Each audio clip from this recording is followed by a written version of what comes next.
Hello everybody. I am Dr. Neeta Prashant Chavan from Bharati Vidyapeeth deemed to be universities Homeopathic Medical College from the Department of Forensic Medicine and Toxicology. Today we are going to study Medico-Legal Autopsy Part 3. Previously we have seen Part 1 and Part 2. So there we have studied what do you mean by autopsy, the objects of performing autopsy, then the precautions to be taken during the process of autopsy, the procedure of autopsy, how the examination is performed, external examination as well as internal examination that we have studied. Now we are going to see Part 3, collection and preservation of viscera and the dispatch of viscera for the chemical analysis. So here we are going to study how much amount should be collected for the chemical analysis, which body parts should be collected, and how it is stored, sealed, that all the things we are going to study. Then how the postmortem report should be written and what contents it should be. So first we will see what are the contents of postmortem report. It must have the name of the deceased, that means the person on whom the autopsy is performed, then the identification marks. While performing the autopsy, we have done the identification of that person, that means his body marks, identification marks on his body, how we identify that person belongs to the same name, his age, sex, that all details that should be written in that postmortem report. Then the next it is the place, date and time of postmortem examination. So where that actually postmortem examination has done, the place, then the date, and at which exact time the postmortem autopsy is performed, that should be written in that postmortem examination report. Then the meticulous details which you are find it on the external examination as well as in the internal examination, that should be written in the postmortem examination report. Then the next, which viscera you have collected, what sample you collected and sent for the chemical analysis to the forensic science lab. So that viscera, that samples, it should be noted in that report. Then the next it is the collection and preservation of viscera.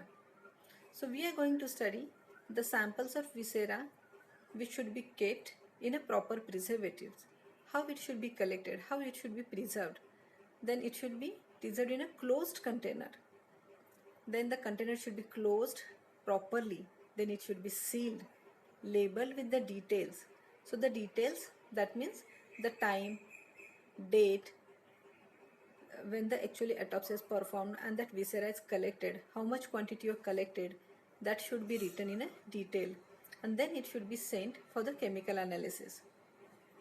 Then the next is the collection of viscera for chemical analysis.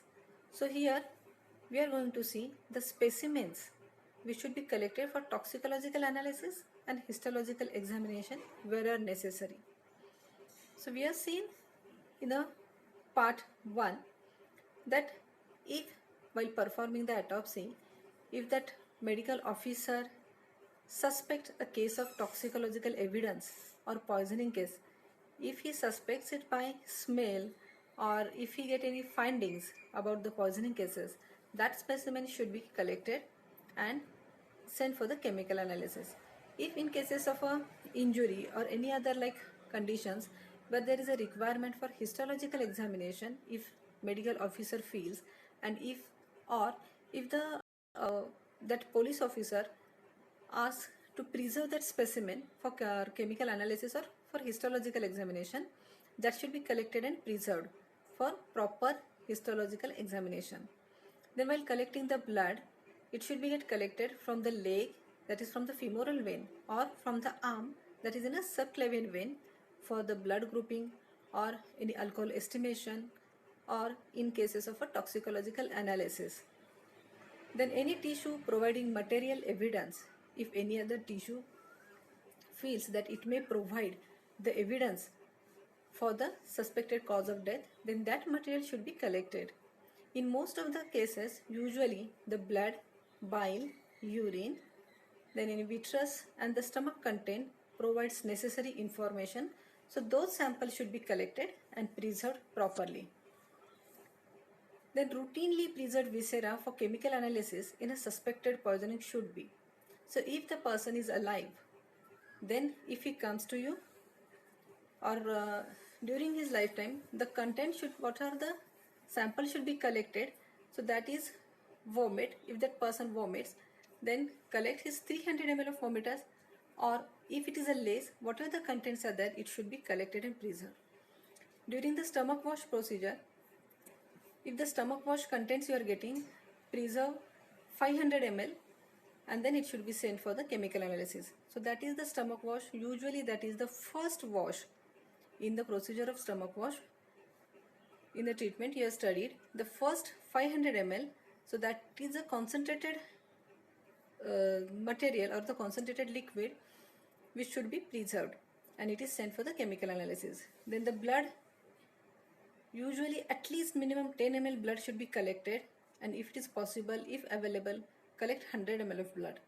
Urine, usually 100 to 200 ml of urine should be collected and sent for the chemical analysis. Then if the person is dead or that patient is dead, then during the postmortem examination certain viscera should be collected.